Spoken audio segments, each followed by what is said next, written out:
Hello everyone, welcome to the session. We are going to talk about why search is an excellent choice for a startup. For that, Rafi works with us. He is an experienced product marketing strategy lead at Geo. He is a seasoned professional having 18 years of experience tracking search, developing strategies for brand marketing, non-brand marketing, and ROI-based marketing for strategic alliance. He has the experience in both B2C and B2B for acquiring and retaining consumer. Yash also has an extensive experience in the virtual marketing. So hi Yash, how are you? Uh, Fine, thank you, Sarthak. How are you doing? Your I'm voice doing was good. breaking. I was wondering, is it my internet connection or is it from your side? I can hear you. I don't know. Sorry. Okay. Am I now? All right. Okay. So let's. Do you want to wait for other people or shall we start?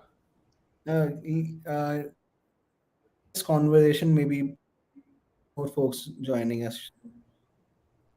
Your voice is breaking. I'm saying, should we wait for 5-10 minutes or should we start? Conversation, sir. We can start. Okay. Great. Okay, so guys, so while Sarthak has already introduced me, so just to give you a brief background, I am currently sorry, the head of product marketing here at Geo Business Cloud. So Geo is launching its own cloud services, a hyperscaler cloud. So I'm the partner marketing lead there, in the product marketing lead there for partner GTM. I'm going to talk about what's cloud, how why cloud is important today, what's happening on the cloud. How how has cloud changed the way things are happening in the business world, especially in startups, and what you should expect from the cloud. So I'm gonna cover a lot of those questions, and I'm also give you a sneak preview of what Geo Business Cloud is gonna do for startups in the end. It's a very small sneak preview, and so you can ask questions in the meantime. I don't think we have an audio here, but you can type your questions in the comments at the end of the session. I'll log in there and I'll try and answer as many questions as I can. So with that, first basic questions: why is what is cloud? What is cloud? What is this whole thing? When we say cloud, cloud, cloud. So cloud is nothing else but basically when you store your apps and your data and everything on the internet, then install, then putting it on a physical server. As simple as that. That's a one-line definition for the cloud. So, in other words, if I have to talk from financial words, you basically turn a capex into an opex. And why is that important? Why companies are moving to cloud, and why is it important? So, imagine, I'll take an example for let's say Flipkart. Now, Flipkart, if they want to do their own servers, their own data centers, whether they have them in their own premises, or they go to a Rackspace or a Verio or any such company to buy the space, the and if it's not in cloud, they'll have to actually provision for everything for the peakest traffic they would get. Now imagine, a big billion sale happens what, once or twice in a year, but they'll have to provision the hardware for that today. Not only that, which means it's a huge cost, and it's a cost which is kept, which is an investment thinking, okay, that day I'll get 1 billion people on my website. But the reality of the situation is normally you not get a 1 billion, you'll hardly get a few millions every day. So that's what the problem was when people had their cloud, had their applications and their data stored on a data center. So when it goes to the cloud, what you can do is you can actually scale up the cloud and scale down the cloud as per your requirement. Actually, the modern cloud in today's day, if you go to technologies like serverless, you don't even have to do that. Everything happens from the back end. It would automatically scale up, automatically scale down. You don't have to do anything. But the idea is so that you are not paying for capacity that you are not using. That is cloud all about. You pay for what you use. So it's an operational expenditure than a capital expenditure. So how is the world evolving? When we talk digital, how world has been changing, and this is pre-COVID and post-COVID scenarios that I have taken. So number of smartphone, users have been going from about like 5.6 billion to about 6.3 billion, which is a 1.1x. Similarly, the active internet users have gone up by 1.3x, and so on and so forth. But the story changes. India is actually evolving faster than the world. So while the number of smartphone users, went 1.1 times in at the global level, in India it went 2.5 times. Okay, our e-commerce storefronts, our hybrid work model has been far more higher than the world average. So which means India is evolving, India is moving faster. That makes the cloud more important today than ever because everything is being done remotely. People are moving to digital world, and hence the data centers have to move. What is what is pushing this? So if I have to look at from a cloud perspective, starting from basic ERP and accounting has moved to the cloud. For initially, companies used to have Tally in their office on a computer. Now Tally is online. You have Zoho Books, which is another very popular cloud computing solution, and about 3,000, 3 lakh plus companies in India use it. Even the supply chains are using AI, IoT, both for making it contactless easy, but also to enable the recent conditions of social distancing norms. Payments are digital. Even you go to a normal, a fruit vendor on the street, he also accepts digital payments now. So to give an idea, number of UPI transactions were 4 billion plus, worth 7.7 trillion just in October 21. The A lot of automation is coming because of this. Again, the social distancing norms and remote working measures, uh, and last but not the least, the remote working tools. Education services are adopting remote working tools like WebEx. This session is also happening on Teams. I am sitting in Gurgaon, and I think Sarthak is sitting in Noida, and I'm assuming you guys would be from all across the country, and that's possible because of this. So how is Geo fueling this? So Geo, as of now, is the number one voice over LTE player globally. We have the highest mobile data consumption of about 11.1 GB per user per month. But that's not that interesting. What's more interesting is that we are the largest IPv6 traffic provider globally. We brought down the internet cost by about 19 times, from 250 rupees per GB to 13 rupees per GB. We increased the average internet speed from 256 KB to 21 Mbps, which is like a 90x. And the biggest is this, the largest hyperscale cloud service in India being launched by us. Okay, so what we are doing, we are trying to basically, and this is important, we are trying to digitalize the non-digital India. We want to make cloud and everything available even to the smallest and smallest of company. And we have already started. So we have, for example, GeoMart is bringing the next door Kirana stores online. We are coming up. So while we already have a couple of programs in the startup ecosystem like GeoGen Next and Geo Startups, we are actually now accelerating that ecosystem through the Geo Business Cloud. And all these three units will partner and work closely with a lot of industry solutions. I can't name them because while we have signed an letter of intent and the first round of agreements have been closed, our final agreement is yet to be signed. But some of the best names in the industry are partnering with us on the startup ecosystem. We are transforming how the SMB customers work. The problem with SMB customers is and a lot of you would be techies, so you would know this, that when you have to a simple VM in the cloud, actually, while unlike a server which can take months to set up in a physical data center, a cloud VM can take a few minutes to an hour, but it's still a lot of things. You have to choose the right RAM, then figure out the structure, figure out the operating system. So we are coming up with something like integrated bundles, like cloud server in a box, where by simple 2 clicks your cloud server is ready, and of course integrated bundles of cloud servers, network, and solutions all together. Last, we are also creating a lot of platforms and software as a service and industry solutions with various industries. So we are building a marketplace which would have the best of ISP solutions. So in case some of you startups are ready offering solutions and want to be a part of our marketplace, do get in touch and we'll be happy to help you out. So why all this happening? This is all happening along with Microsoft. So we are actually launching two of our own data centers. Correction. We have launched two data centers. We have just not made a public announcement yet. 200 plus companies are already running on those data centers. While the data centers are owned, operated by Geo, the technology comes from Microsoft. They're actually Microsoft Azure, which is being used on them. We have created them along with Microsoft. So the services remain same as they are available in the Microsoft Azure Center for Central India. Uh, the the interface is also the same. You go to portal.azure.com and you access the two data centers. The only difference is that those two data centers can be sold or given or subscribed only through Geo.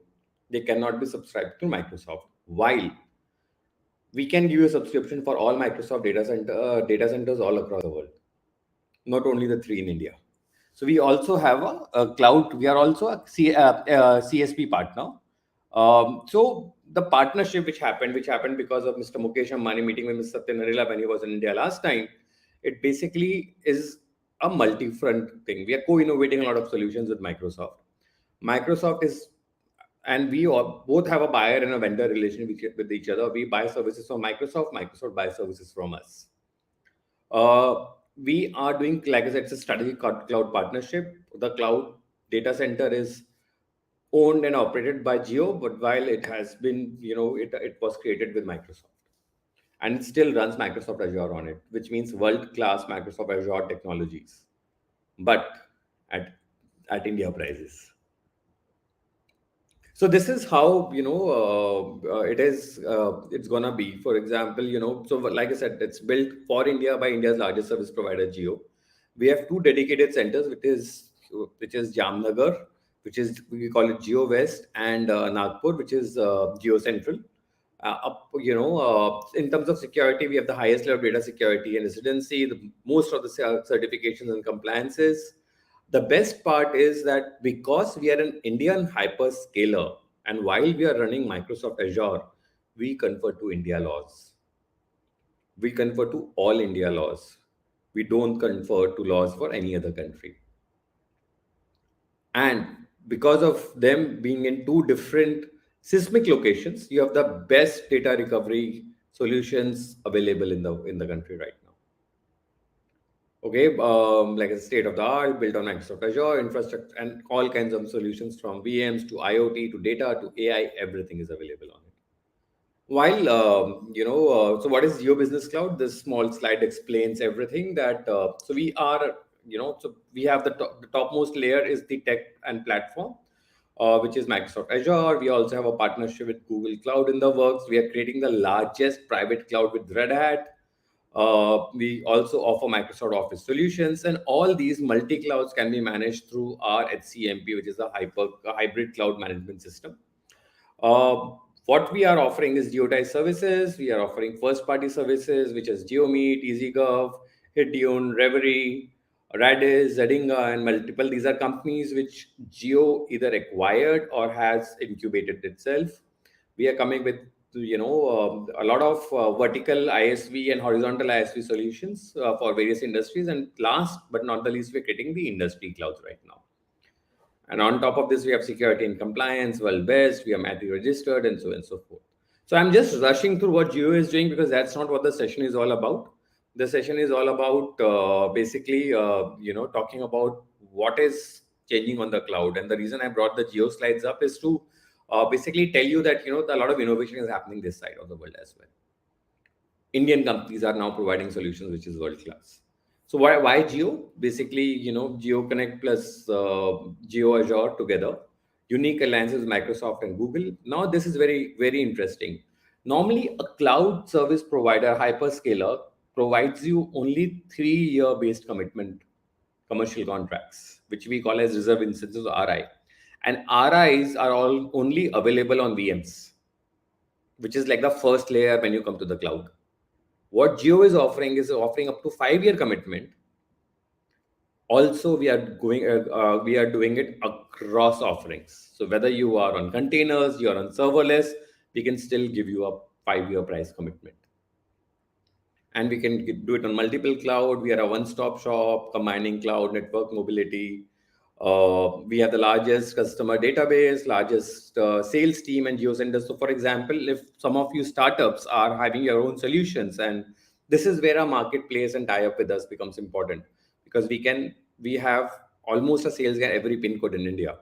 So imagine that becomes your extended sales force if you want to come on the Geo Business Cloud and work with us on an ISP solution. The best disaster recovery available in the country, 2 seismic zones, 5 regions. So we solve the inconsistency in DR availability in the country.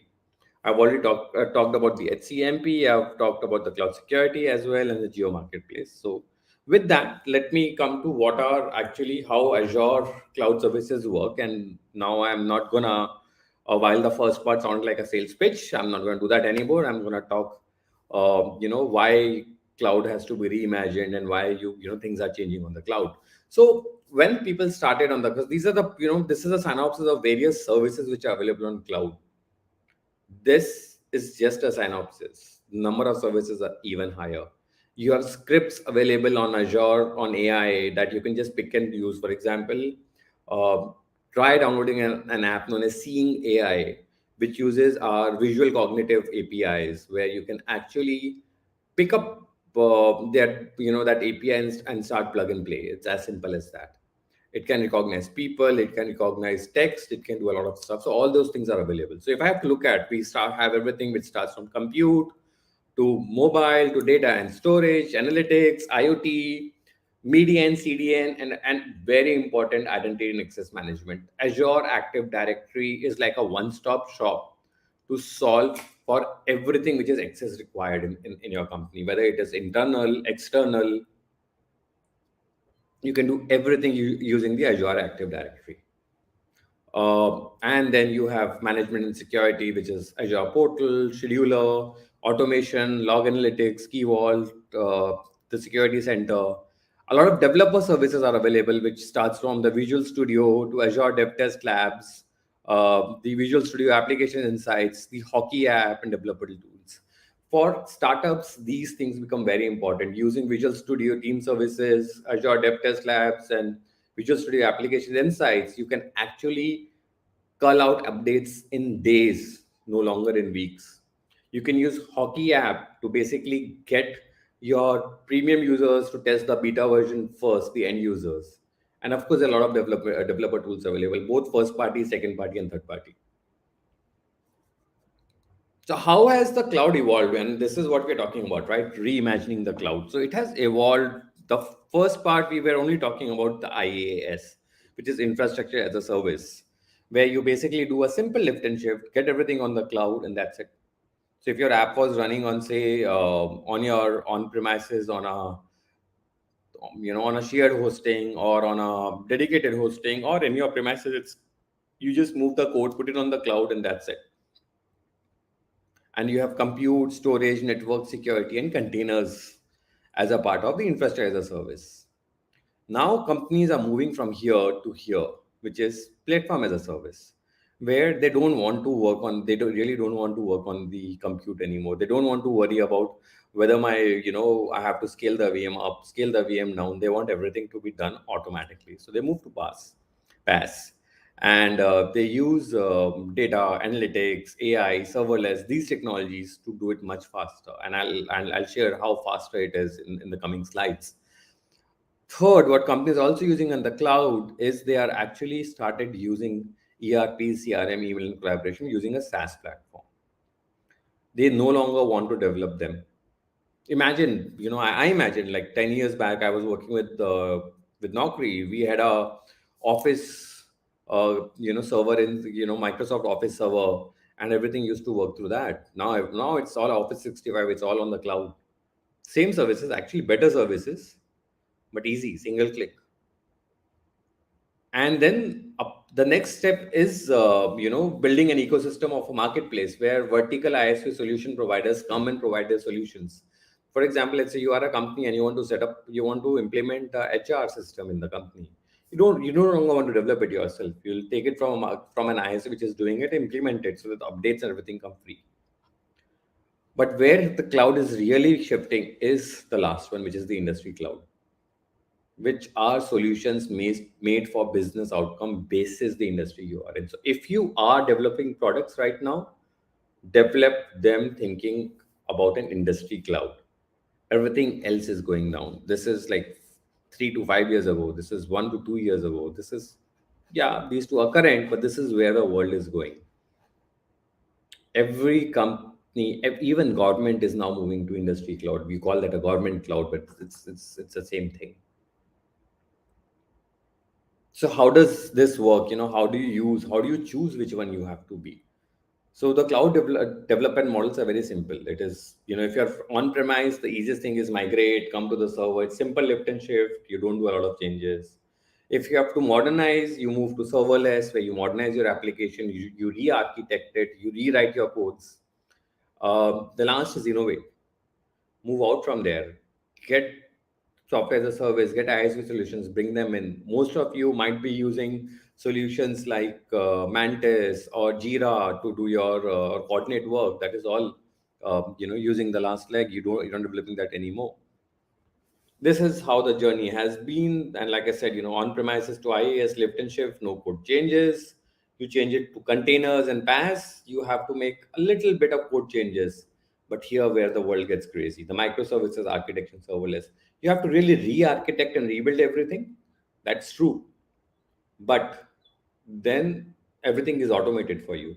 The scaling, the cost, everything is automated. It is so easier that you can then focus on the core business that you're running and not have to do a lot on the technology in terms of managing the technology, I would say.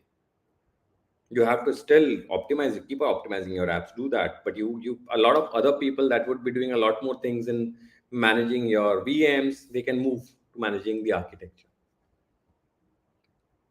Like, again, same thing, simply I was just simplifying the same slide into 4 parts. You call it rehost, refactor, re-architect, and rebuild.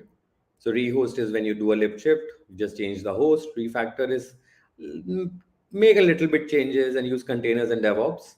Re-architect is when you actually break down and create use microservices, go to serverless. And rebuild is you write a new code which is with a cloud native approach completely. And this is how the development is. I don't know why this is coming a little pixelated, but servers get deployed in months, virtual machines in minutes, containers in seconds, and if you are going serverless, it gets deployed in milliseconds. Again, how do so if you really go through the last 3 4 slides, the gist is basically virtual machines, containers, and serverless. Three things. So I just put this slide up to enable how do they work and how do they differentiate. So virtual machine is like a computer created within a computer. It has a guest operating system. For example, let's say our rack might be running on something else, but you create a virtual machine inside on Red Hat or Ubuntu or Windows. Virtual machines use hardware level virtualization. Uh, hypervisor controllers enables you to create and run the multiple VMs in the same environment. Then you come to containers. Container virtualizes the entire operating system and multiple applications run in an isolated and secure way. You don't need to have a guest operating system. Okay, the applications, all its dependencies are in one single container. You are not on multiple VMs then. And you use a standard runtime to execute the app. Serverless computing, also known as function as a service, where you use, and the most commonly used are Azure function and AWS Lambda.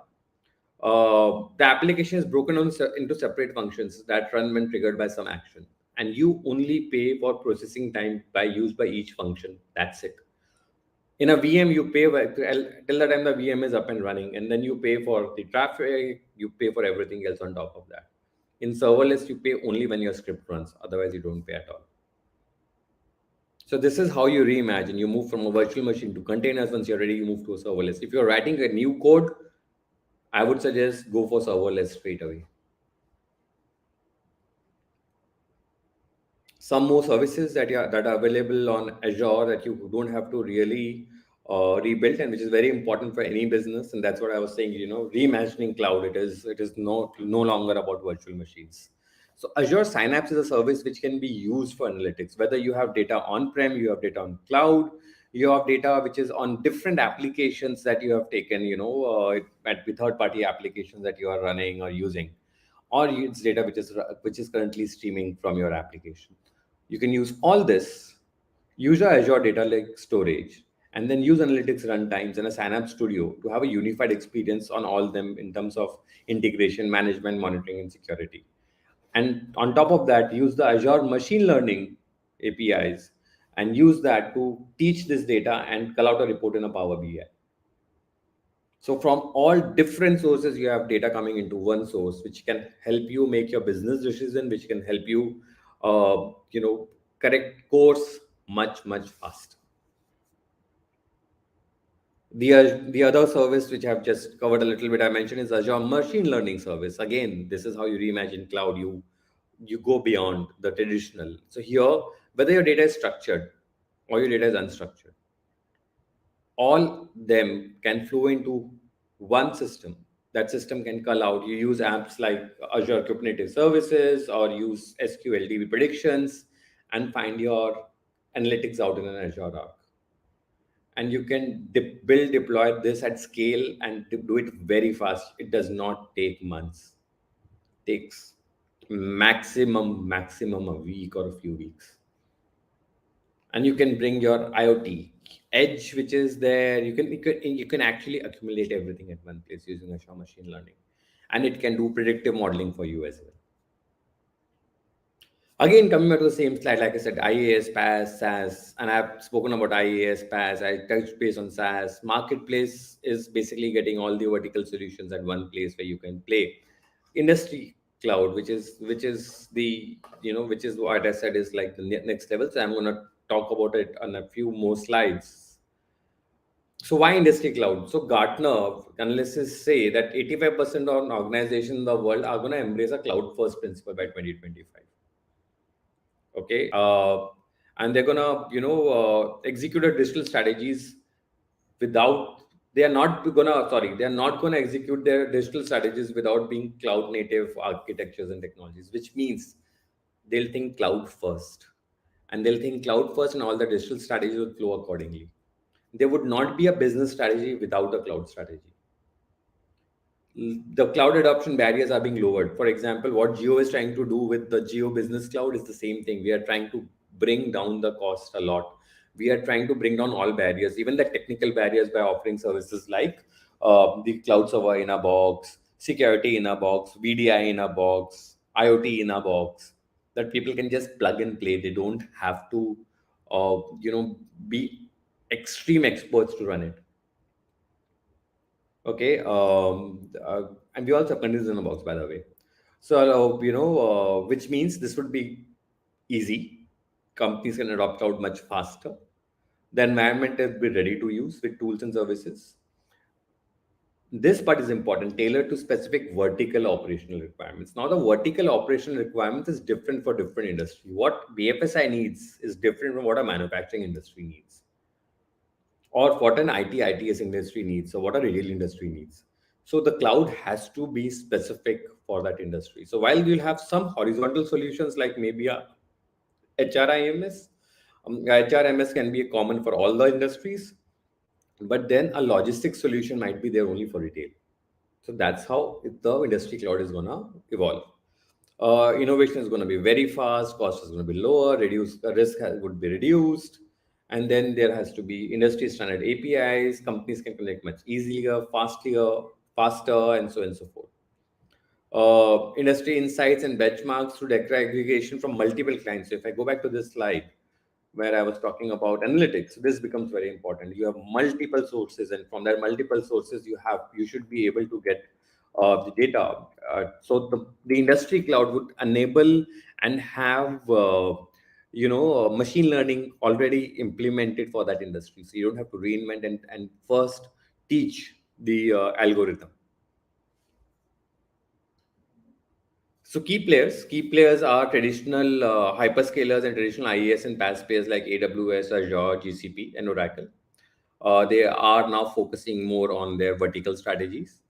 Uh, Traditional industry agnostic SaaS players like Salesforce and SAP are also now trying to enter vertical solutions. They are trying to create solutions which are industry specific. For example, Salesforce has a Salesforce marketing automation cloud only for the marketing side of it. Cloud native SaaS players such as Vina Systems and others, Excelata, Guideware, Health Edge, are already vertical SaaS players, and they are from vertical SaaS players trying to move to more cloud specific solutions. And then service providers like Accenture, Cognizant, Wipro, TCS, NTT Data are also trying to move to an industry first approach here on the cloud. I'm gonna skip this. Basically, the idea is partnerships, lands, acquisitions. IES and PaaS players are competing for a market share which is traditionally SaaS dominated on the industry cloud. Hyperscalers are building enterprise SaaS offerings and investing into partnerships. Like, for example, we have our own partnership with SAP and others. Uh,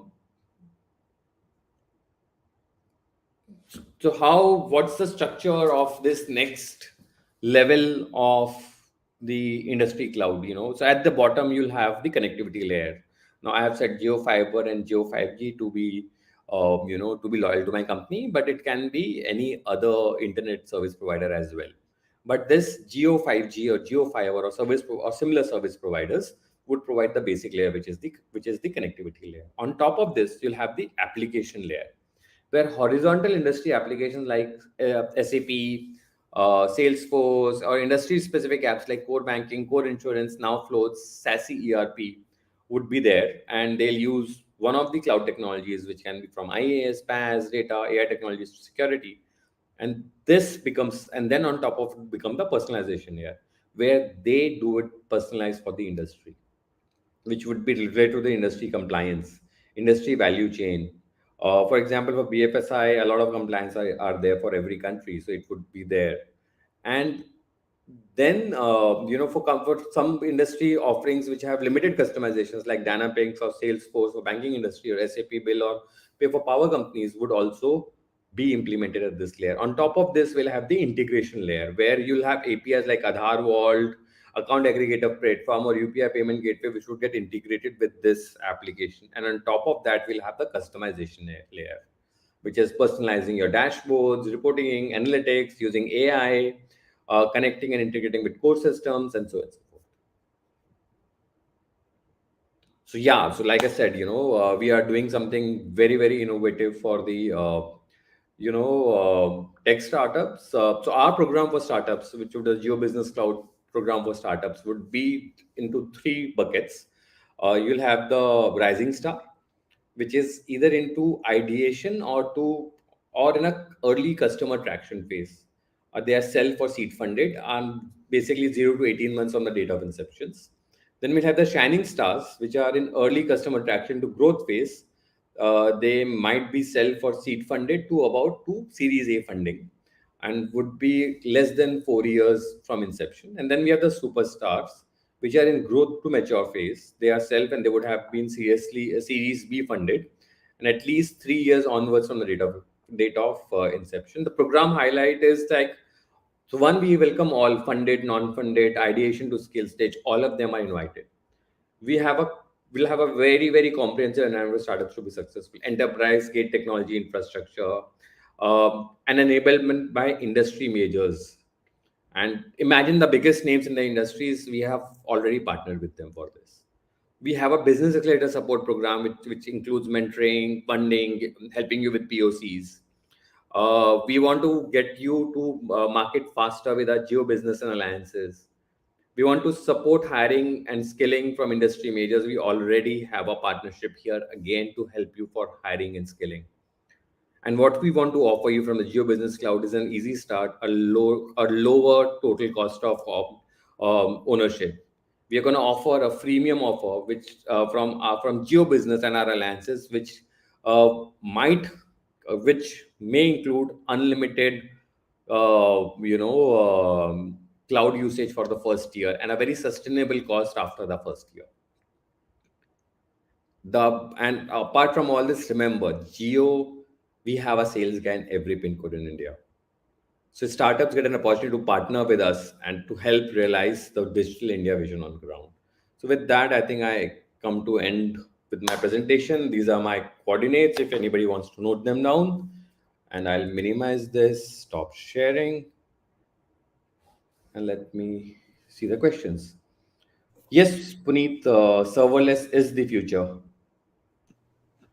Did you say what modules support migrating on-prem to cloud?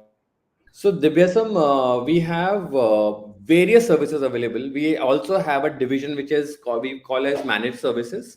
They can actually handhold, the migration to the cloud. And so imagine Jio has thousands and thousands of companies, right? And sorry, Reliance has thousands and thousands of companies. And there was this team which was managing all them centrally. We were using multiple clouds. We were on AWS. Some companies were on GCP. Some companies were in Azure. So we are, and they were all migrating from on-prem to cloud, and different industries: power, retail, petroleum. You name them, and we were there. So they were. We had those modules, and they worked with them. So the same. If you want, the same team can help you migrate yourself. Otherwise, there are very easy lift and shift options available. What opportunities will Geo offer to the freshers? Well, Varun, if you are on an ideation stage and you are coming up with a new idea for a business, you can join the startup program in the Rising Star, and you can use the Geo freemium option. Hanamika, how Is would you differentiate between Azure Cloud and Geo Cloud? Well, if I have to say it in one line, Geo Cloud would be sold only by Geo, but will sell the Azure Cloud as well. So the services are same. So whatever Azure Central India offers, the same services are offered on both the Geo data centers. So that's absolutely same. The only difference is the Geo data centers that we have are owned by us. We control the pricing. Now, while this is slightly controversial and I'm still saying it, remember when Geo was launched, we disrupted the market. We got the cost down. We said voice calling free forever, just pay for data. So we're going to do the same thing when it comes to cloud.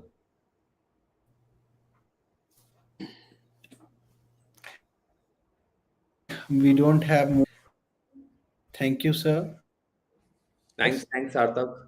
and enjoy a lot in this session. Learn a lot from. Thank you very much, guys. We join us on our YouTube channel, and we'll have a session soon with sir.